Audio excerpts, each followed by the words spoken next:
the big problem is thinking about, we need to get this into the Times, we need to get this into the Wall Street Journal, we have to get this covered by the FT. Stop that and think about, I need to reach these stakeholders. What are they reading? I need to reach these people. What are they watching? You're going to find that they have multiple and dynamic reading and viewing habits.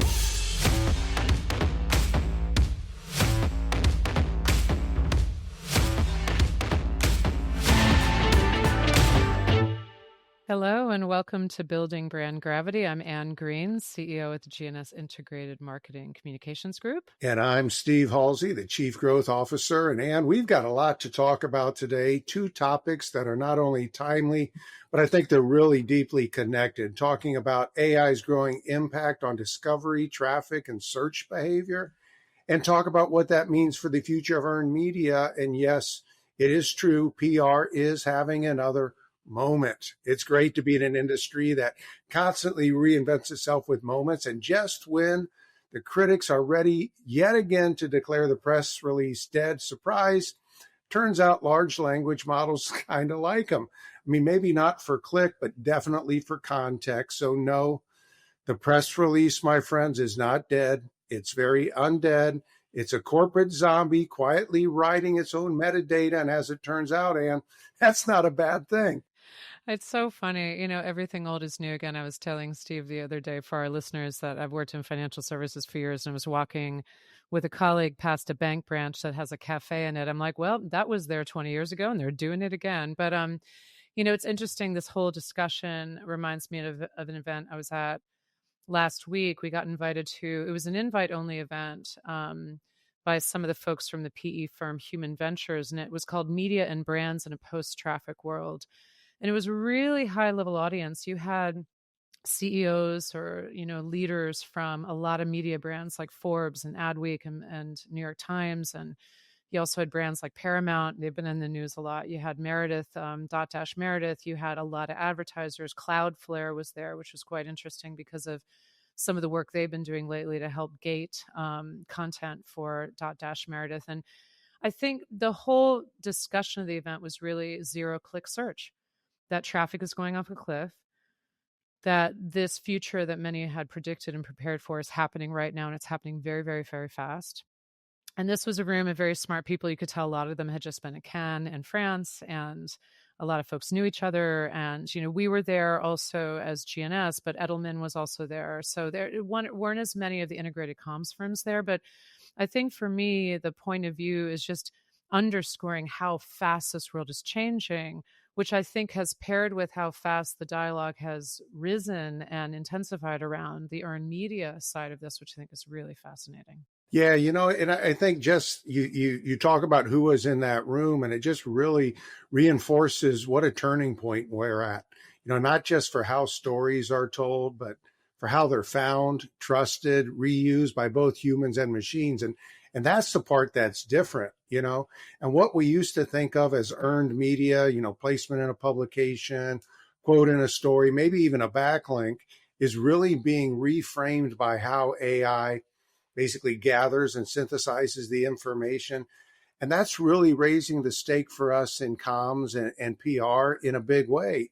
So basically, as I understand it, if an article isn't structured in a way that makes it machine readable, like clear attribution, topical clarity, things like that, then it may never make it into the next AI generated summary or insight somebody sees. And when Greg Gallant was on the podcast a few episodes, he put it really well when he said, the value of PR isn't just in impressions anymore. It's about compounding credibility, meaning how earned media actually becomes training data for the system that shape public perception. So a great media hit today isn't necessarily one that's just a short-term win, but it's one that creates long-term brand value by showing up on knowledge panels, AI-generated answers, even influence how search may evolve. So in a lot of ways, that makes the earned media part of what we do way more strategic, in a lot of ways, way more durable than it was even 18 months ago. I couldn't agree more. And I'm glad that you're calling back to Greg, because that 2-part episode on with AI enablement was a good listen. If people want to go check that out, we always encourage people to go back and see the archives. But a couple of things, one is AI is sort of a double-edged sword, obviously, for media. That post-traffic environment for media publishers is really problematic, right? So that was a lot of what the energy in that room was about. And there's a lot of other stuff happening with AI, like slop at scale coming into reporters' inboxes and overwhelming people with marketing messages, also phishing schemes and at scale. But on the other side, the kind of energy and optimism and excitement around with generative engine optimization. By the way, in the room, everyone agreed GEO is winning versus AIO and all the other acronyms. But so that was good to know. That's one clarity there for us all in an unclear world. But I think that the excitement around what this means, let's say for trade magazine publishers, these are entities that have been under a lot of pressure over the years, but they have tremendous authority and domain knowledge in their sectors, whether we work in ag or healthcare. They create events, they create multimedia, podcasts, video, they're doing in-person events. And the fact that we can say to our clients now, it's going to be really incumbent upon us to understand how different LLMs are gathering their information and indexing it, like you said, in different ways, and understanding what does that mean for how our audiences are interacting. Are they on Android phones or mobile phones? Like, which LLM might be the dominant one for them. The fact that OpenAI uses Bing. I mean, all of this stuff is so interesting, and we really, really have to be on top of it. And one recommendation I'd make for listeners is PR Council has a great podcast series, quick hits, called AI Loves PR. And these are, 13, 15, 18-minute, real quick podcasts with different experts who are very, very germane to this conversation. So I definitely recommend people check it out. Yeah. So I guess, play with the acronym. If your CEO is focused on GEO, then that firm's going to win, right? At least that's what we're doing here on GNS. Anne is really asking us to lean really deeply into GEO, basically as an evolution, not so much as SEO, but really an evolution, just how the entire media landscape is changing. And again, I oversimplify things. So while SEO really focuses on keywords and backlinks, things like that, GEO is really focused on credibility. It's on how you structure the story. It's about relevance. It's all those things that the LLMs use basically to gauge and generate responses. And for me, the kicker of all this is that most of that data is earned. It's how we talk naturally, editorial content, trusted media, industry, blogs, because everything I'm seeing is that the large language models love high authority sources, right? And that was always been a key part of the earned media. Was there's a lot of value in being direct and going direct, having people know it's coming from you, but having that third party credibility and having your brand showed up that way gets it repeated, referenced, retrieved, all things that are really key in terms of the earned media, where again, right now we're starting to see an environment where visibility becomes velocity. And I know there's a lot of challenges with the shrinking newsrooms and everything else, but there is so much power in earned media and making that part of PR more relevant and more strategic than ever. Yeah, and there's still going to be such a need for that peso model. We're very committed to integration, and I think we see where paid comes in, where owned comes in, where earned comes in, but it's just a new dimension to the conversation. I mean, this is a great segue, unless there's anything else you want to add before I segue in to set up our interview for today. I think that captures it. The press release is not dead. And, for those groups that have gotten away from the value of earned media, it's more important than ever. Yeah. And that's why I wanted to talk to our guests. I had a great conversation today, that we're going to cut into right now with Dan Nessel, who has worked as a comms pro for years. And I'll do more of an introduction when I get with him. But I would flag the fact that we're talking about earned attention. And what does that mean? And what's the quality of attention? And attention as not a commodity. It's really a precious capital. People like Ezra Klein are talking about that. People like Chris Hayes have written books around attention being under pressure. And so the idea of where we look at the evolution of earned media relative to attention and what does that mean for the media landscape as a whole, Dan has some interesting things to say. So let's cut over and hear that conversation. So my main hope always for this podcast is to have some really deep conversations with smart and fun and interesting people on topics that really matter to communications and marketers, and I would say curious humans in general. And this conversation is very much motivated by two trends, which is the evolution of earned media as a practice and the evolution of media itself, by the way, and then the rise of what some are calling the attention economy. And so, no surprise, my guest is deep in these hot topics. I'm thrilled to welcome Dan Nessel, who excels at the intersection of communications and technology and leadership. And you are a communications leader and strategist, Dan. I don't have to tell you this, and a podcaster, and a lot of insights in this field. Really deep on AI, really deep on what we're going to talk about today, which is earned attention and sort of that evolution of what we've practiced for a long time, which is earned media. And, you're the founder also of Inquisitive Communications and host of The Trending Communicator, which I've been honored to be a guest on, and I really encourage people to check it out. But Dan, welcome to Building Brand Gravity. Thanks, Anne. It is an honor. I'm glad to be here. And gosh, I mean, last time we were behind the mic with one another was almost exactly a year ago on my show. And it's so amazing to see how much has changed, how much hasn't. I know we're going to talk about AI. It's been driving a lot of that change, but it hasn't been the only driver. And I think that's, people forget that it's a thing. It's not the thing. And, we need to talk about the attention economy, as you said, the profession as a whole. And, of course, weave in AI into it if that makes sense to do so. And I think it always does. So, well, to get us started, I've been thinking a lot about a paradox, or I'm identifying as a paradox. You can help me decide if it is, which is it feels like in some ways earned media, due to the media itself being under tremendous pressure, is under pressure. And the practice is under a lot of pressure. But at the same time, there's all this discussion and energy and excitement also related to AI about earned media and media itself being on the brink of a renaissance.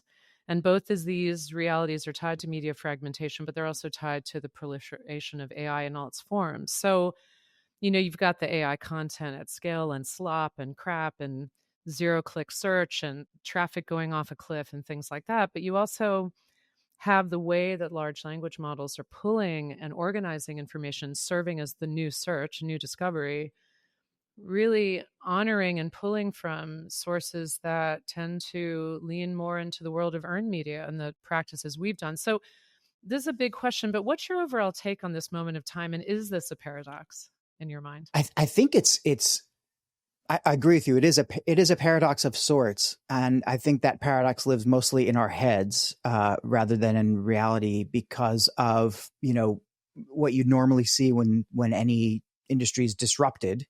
You have legacy mindsets and forward-thinking mindsets, and I'm not being judgy about it. It's just that's kind of the way it is, where the approach to media relations and our kind of inherent ranking of media. Like this is top tier, this is mid tier, this is whatever, and there you have the trades, and you have different categories and categorizations, is being turned upside down in a lot of ways.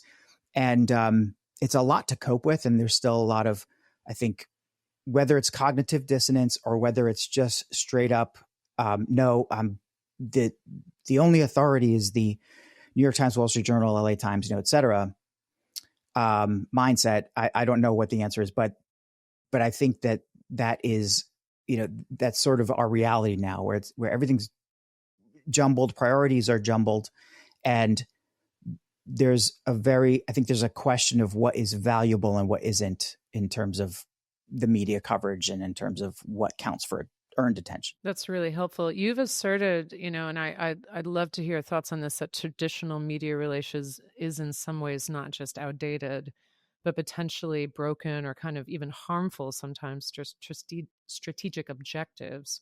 And I think that has everything to do with how it's framed. But when you say that, what are the things you're seeing that seem, wow, this is really counter to what we're actually trying to achieve potentially for a given organization? I think it's mostly about entrenched values and attitudes about what makes good media and what does media coverage mean on the one hand, right? And on the other hand, I think it's also about the fracturing of the media and the audience environment.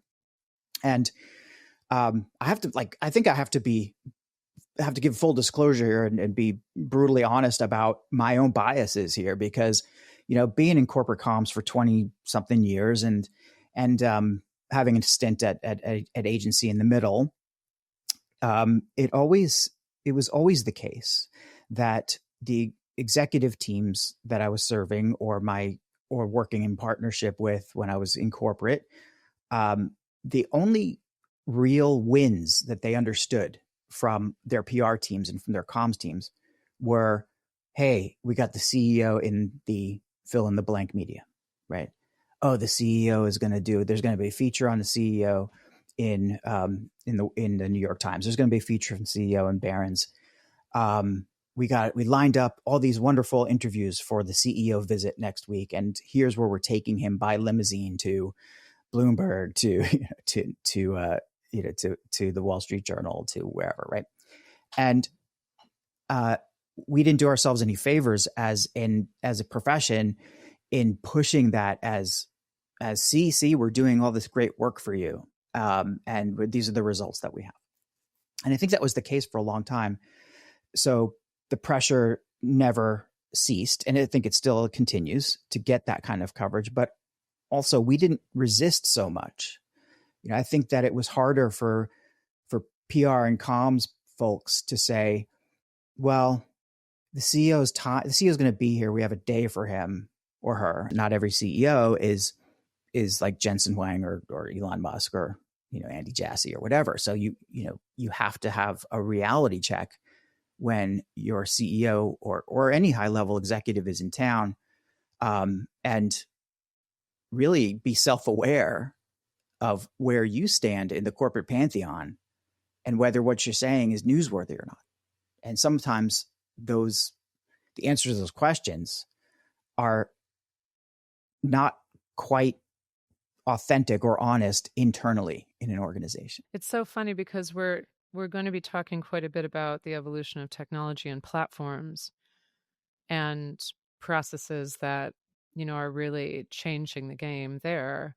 But you're speaking about something that's so pervasive over so many years and is in some ways very analog. It's that human perception of value. And how is it that public relations as a practice, or in media, whatever we want to call it, expresses that value? And that was something I was thinking about in reading one of your issues. You have the Trending Communicator, both a podcast and a newsletter. And the issue before the one that just came out recently, the one before, was about this question of like building on your prior one on earned attention. It was looking at a McKinsey study about, they've discovered this too, the quality of attention. But before, and I want to ask you about that, and we will get to the technology of it all because it's really, really germane and it's changing the thing. But I want to reflect on my own career where you're right. It's like there is this hierarchical value judgment, and it's not always, it's always a qualitative, subjective conversation. And yes, we have a lot of data of why the New York Times drives so much. And that's really, really meaningful. And that can be meaningful to most, enterprises if you're in there. But I remember back with consumer brands at an earlier decade, I used to joke about the O word, which is please don't say Oprah to me. This is before it was fully like, don't use the O word. But it was these things that we put up on a pedestal. And the reason that I'm bringing this up now is I've seen some clients over the past decade or so start to almost devalue or not recognize in executive teams how critical trade media as a category continues to be, or those young reporters at the trade media where you have the chance to train them and inform them and help them versus I don't have time to talk to that person. So, I think what you're saying, Dan, if I'm correct, is that, these old school pressures and tensions and tropes are still very active today, right? And we've got to look at that again. I think so. And those tropes or those kind of belief systems, what somebody had once sent to me a long time ago in a completely unrelated topic, that our biggest enemy is not externally. It's our own BS. It's our own belief systems, and I think that applies to a lot of legacy organizations in the profession for sure. And I know that agencies have been really pushing the envelope with technology and with kind of, with new developments, but I don't see it always getting through to clients or to potential clients or to certainly to large organizations that don't have to worry about things like awareness, right? I mean, I think we got to be clear that when I say, and maybe when anybody says that, media relations is really, my exact words were it's dying and we need to let it go. But that's a very, I'm a little polemic about it. But I think we just have to understand that we're talking about the vast majority of practitioners and companies. We're not talking about, your Fortune 10 or 50 or 100, because they have different needs. They're already in the awareness game. And they have that, if you have a very heavy financial and investor relations function, and, you're constantly in the media's eye for any move you make with employment or with your finances, et cetera, your media relations need to be really strong. I don't know if your approach would be the same or should be the same. In fact, I would advocate you want to spread out a little bit more to different outlets, but you do need a strong media function. You talked about earned attention, which got my attention because earned media, earned attention. And the reason is, before we get into earned attention specifically, this whole concept of attention is very of the moment, I feel. I'm hearing discussions about it everywhere. Ezra Klein has talked about today's most valuable capital is attention. Chris Hayes of MSNBC just published a book. I love the title. It's The Siren's Call: How Attention Became the World's Most Endangered Resource. So, endangered resource, valuable capital, that title says a lot. So when you think about attention, and then we'll go to earned attention, how do you think about the concept of attention today, attention as an entity, as capital? It's where you're putting your eyeballs. So, you have choice. You have more choice than ever before on where you spend your time for your media consumption or for your entertainment or whatever it is online. So what is attracting your eyeballs at a particular time? I think I'm sure there are studies, or I would imagine that there are thinkers out there who are saying, if you attract somebody, 3 times to your website or to your article, then we can count that as attention. Now, I don't get that deep about this because I don't know what the answer is, but I would imagine that that some consistency needs to be there for us to really say, okay, we have your attention. We throw up a crazy advertisement somewhere that attracts eyeballs, on the side of a building or drones in the air. Boy, are we getting attention, right? But if that attention is not attached to a brand or to a person or to something else, then it's kind of fleeting and it's sort of meaningless. It's really more about, okay, is our content or our proposition or our outdoor activation, even whatever it is it worth someone's time where they come and look at it and spend a little bit of time on it? And that's where attention starts. Then they have to make an association with that and your brand or your person. And I don't think you can isolate one from the other, because otherwise it's impressions. And those are, that's kind of meaningless. What we want is somebody comes, they read your stuff, they look at your they look at your video, they watch your video, they spend a little time with you. So then, okay, we can say, all right, we've started. Okay, that's one type of attention. But the other one is, I really need to learn about something. I really need to understand about something. It's not any different from directed search or something like this, where you're moving a little further down the funnel, which may or may not be outdated. You're making me think of that the marketing funnel is, as you were alluding to, and where it still really resonates and where it translates across disciplines. But in when you were in your last newsletter, when you were talking about McKinsey, they were talking about attention as well, and you're reminding me of separating attention quality from quantity, right? Driving business outcomes. And you also, in that same newsletter, and people should go check it out, we're talking about that question of what drives intent or behavior. Yeah. And I think that in the comms world, and, a firm like mine is integrated marketing communications, so we kind of touch different pieces of it, but we started as a communications firm. And I think where you start is in your DNA. that question of, can we measure, maybe use the marketing language of conversion or intent or things like that.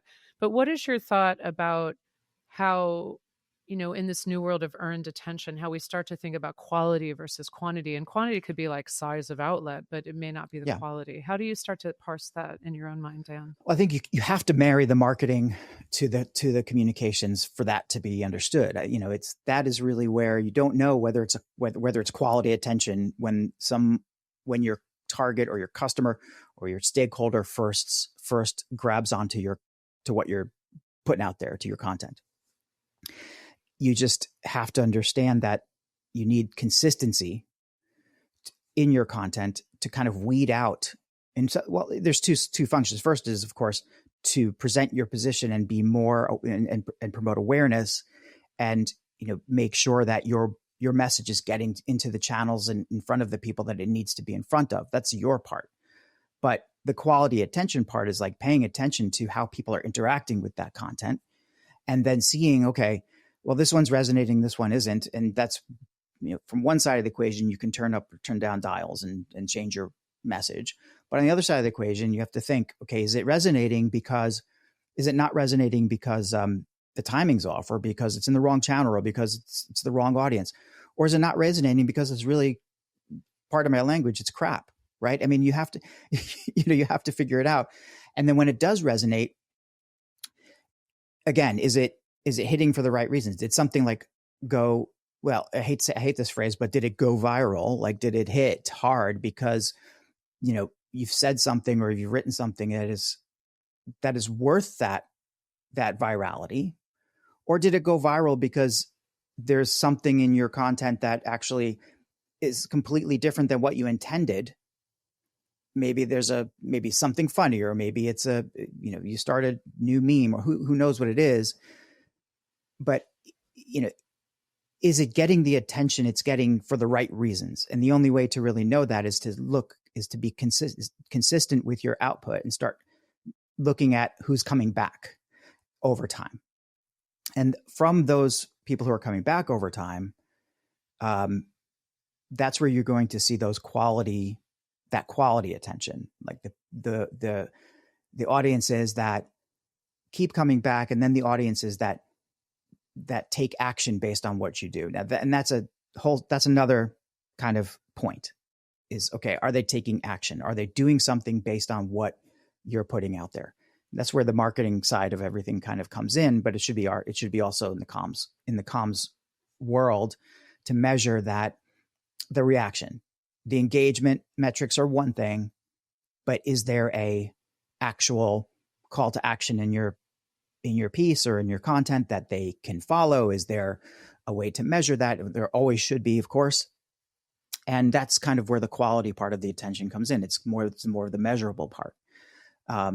So, there's a qualitative way to look at quality attention, I suppose, but there's also quantitative ways. And I think we need to grasp both of those. Yeah. And how we marry that together. I mean, I feel like all the disciplines of marketing and comms have moved closer together over time, but there's still different silos there. It was interesting. You were commenting on some of the audience segmentation McKinsey was suggesting. Yeah. They had about 8 or 9 or so, and you picked out a couple, like content lovers, interactivity enthusiasts, and community trendsetters. And that struck me. And there's, as people who've made up a million names for audience segments over time, as we do, they are made up and subjective, but they also have reality and research behind them and power behind them. And I think what was interesting to me is these seem to be quite attention-based segments. What kind of attention?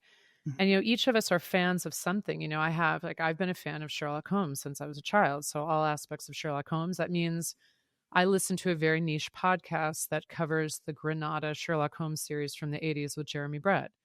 And I'm just like a person that's into that rabbit. It's a good micro segment. It is a micro segment. And there's more people out there than I realized when I discovered this podcast. But,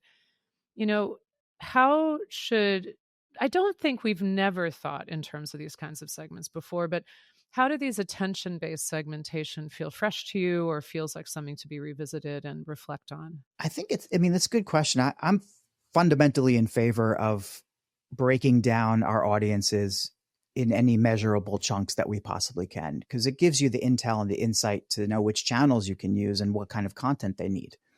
And it's getting a little crazy because, as you know, there are more and more channels available, and there's so much content out there that,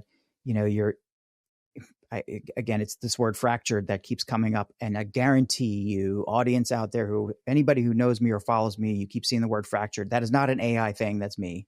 I keep, because I think it's real. Like this whole fractured thing is, it just keeps on shattering and fracturing, and there's very little binding happening. So if we can find ways actually to kind of bind that in different segments, that's actually very helpful. So when McKinsey, my whole piece on McKinsey is really tongue in cheek, and I certainly came down hard on them a little bit for discovering something that we already knew. But sometimes they put out some really good information. I like the idea of their consumer segments, content lovers, interactivity enthusiasts, and community trendsetters. Those are the three that made it into my review, because those are the three that they also highlighted as worth pursuing, right? When you're devising your content strategy, and whatever you're doing, if you are putting out a story about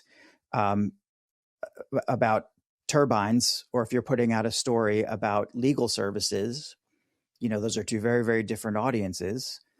But within that audience, who are the content lovers? Who are the interactivity enthusiasts? Do they exist? And are the community trendsetters part of that group? I mean, you'd think that if you're corporate and you're talking about something industrial and it's kind of more that, oh man, this is not going to attract these community trendsetters. You might be wrong in a big way, because, those community people, it exist in every industry, in every vertical. And we would be really lucky or fortunate to figure out how to reach them first and get their attention, which would then kind of turn into a little bit of a snowball effect, because they would get the attention of others. Kind of a take on influence marketing, I guess. But it's so aligned with how our industry, like many of us as practitioners, have woven influencers as a core part of strategy. Right. And many companies do a great job with that. But I'm kind of shocked still in the client service landscape how many companies do not see influencers as just part and parcel and symbiotic with all of their other stakeholders from a communications and marketing standpoint.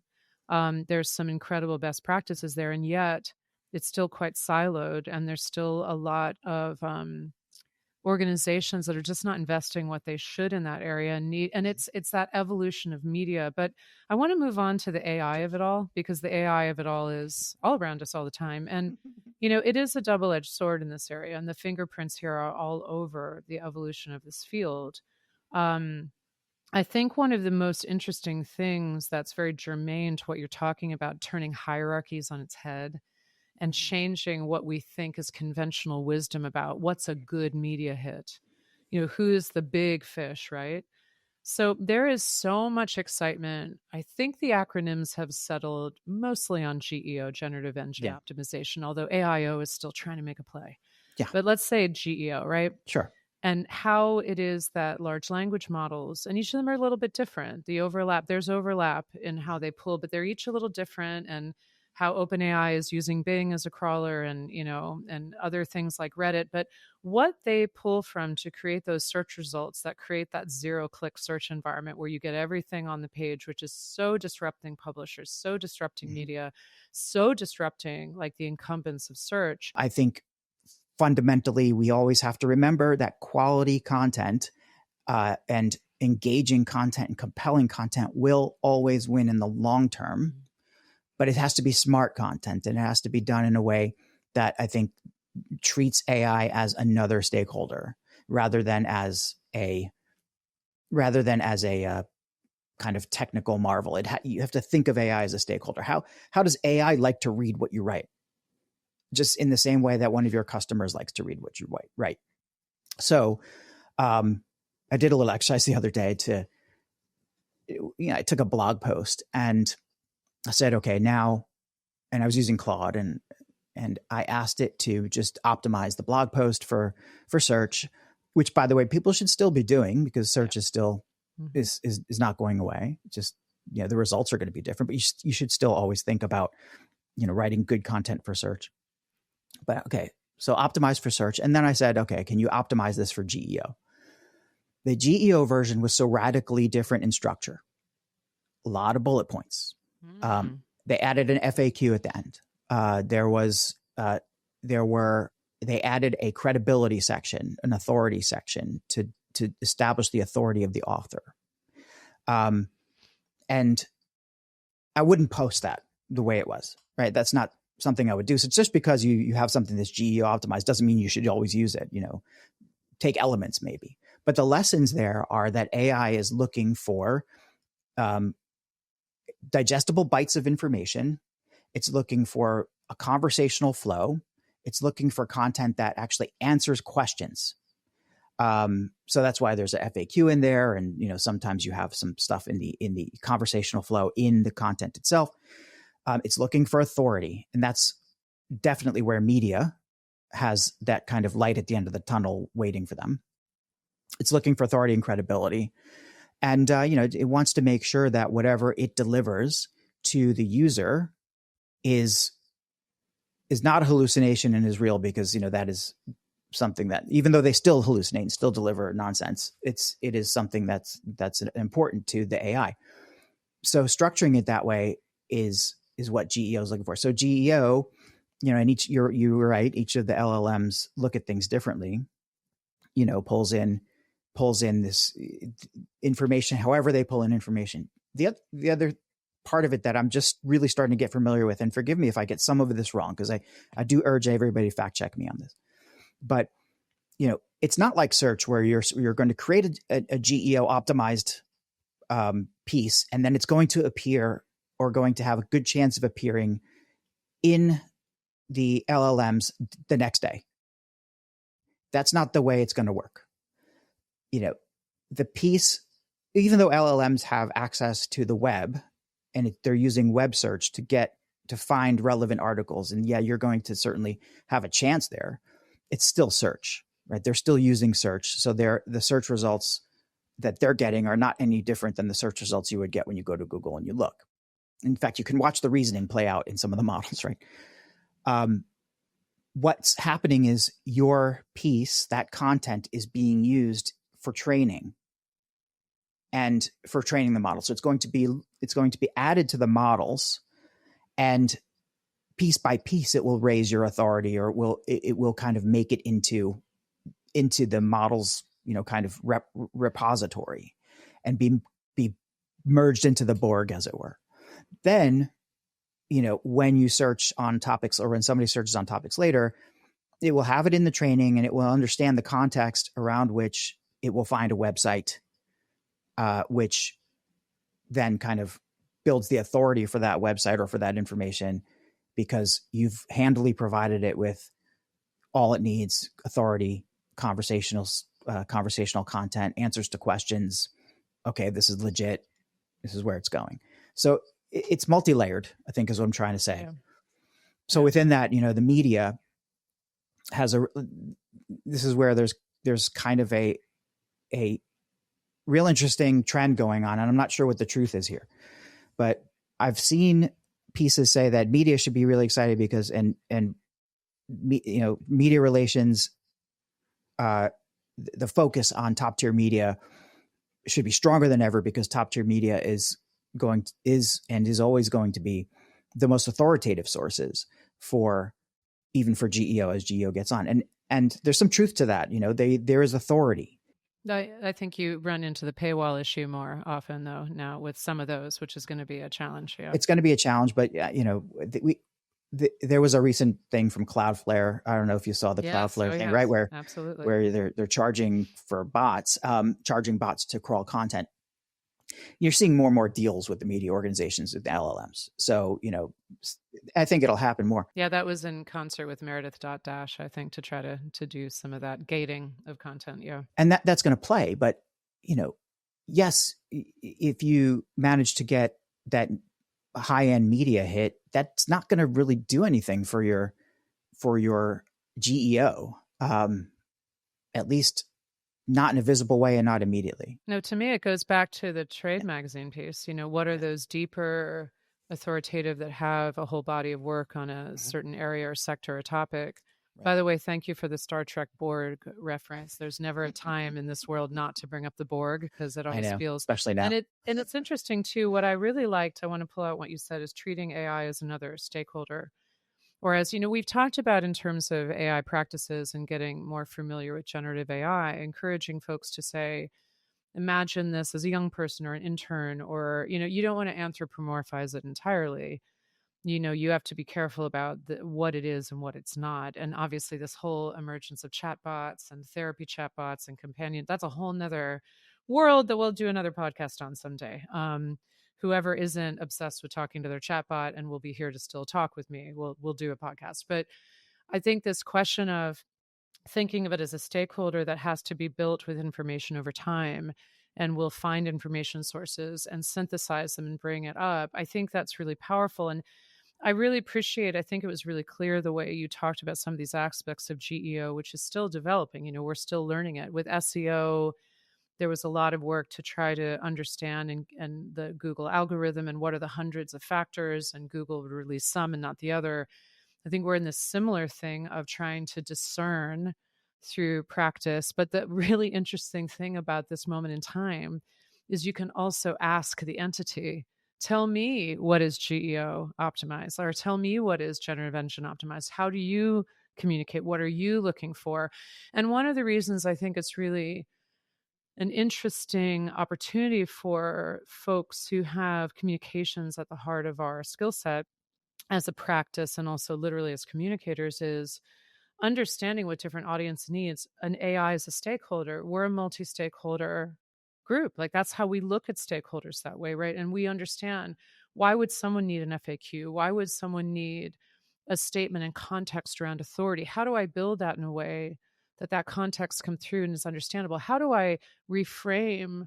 I always joke, with clients, like, I can give it to you as a Word document, a PowerPoint, I can do Aldous Lamp, interpretive dance, like whatever format you need, I can recreate it that way. So I think it does seem to give some real power to a group that has quite a broad toolkit in terms of how we communicate with different stakeholders. I don't know, does that resonate for you at all? That's straight from my my hymn book. I mean, I've always been saying, and I've always been advocating for people with the skills that communicators have to take the lead in a lot of this stuff. And we hold back within organizations, or we're stuck in boxes, or, it's hard to move out of your lane. There's a billion reasons. You could anger the wrong people and get laid off. It can happen. That said, who else should write FAQs? I mean, who else is good at writing, conversational content? The next phase, or the current phase of attention, is, if you're getting the attention of the AI, you need to have content that earns their attention. And that's exactly what it is. This, the kind of things that we do. And it's the same thing that attracts the attention of our stakeholders and of any audience. People like conversational content. People want to know answers to their questions. And if it's you wouldn't necessarily put an FAQ, you wouldn't think to put an FAQ with a feature article, but maybe you do now. Like, maybe you put a little FAQ at the end. Maybe you put a little study guide, because you can do that very easily. Create a study guide for that piece, chunk it on, and then you have all of a sudden something that's a little bit more GEO'd and might be a lot more interesting to your readers. There's a million ways to do this, but it's all comes back to who knows how to ask the right questions. We do. We know how to ask the right questions. We know how to ask the right questions to the LLMs as well. So, both in the creation side of things and then in the iteration side of things, we are by nature curious, inquisitive. We like to interrogate in a positive way, and we like to interview. Right? We're interviewers. We're media people. Let's play that out, and you'll come up with great content. It's just interesting to see how that's evolving within our profession. I've gone down this huge kind of road and rabbit hole of building that into really better and better prompts and better kind of, contextual operations within the AI. But it just started with me asking questions, like, can you do this? Can you do better? Can you do even better?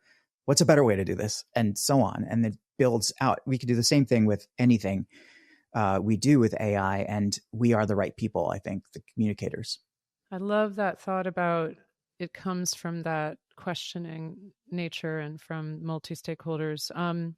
As we wrap up today, what's one thing you wish or hope every communication leader or practitioner will do to think about earned attention in a fresh way, or a step you'd love them to take? Any tip that you want to share?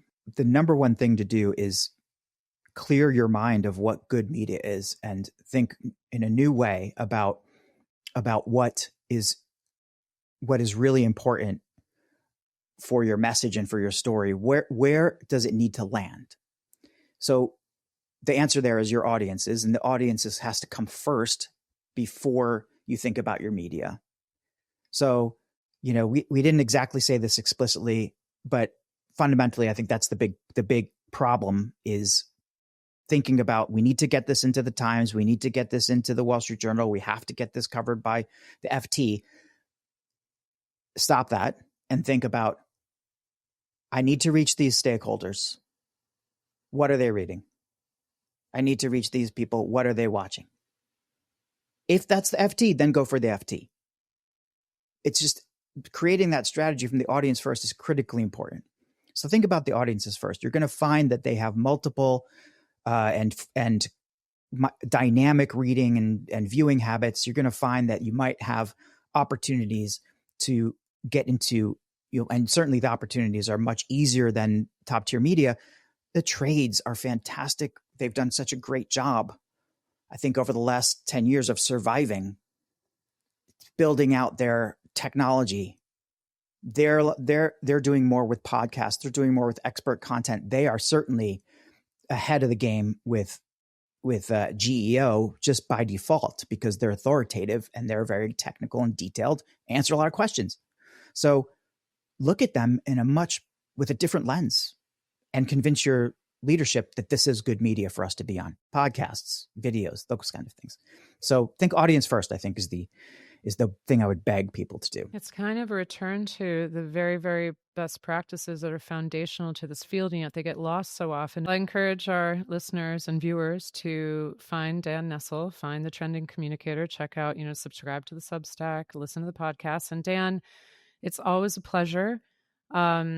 Thank you for being here today. And, thanks for everyone's listening to Building Brand Gravity. Check out our other episodes. Find us, online, on video, and give us your feedback. We always welcome it. So thank you again. Thanks, Anne.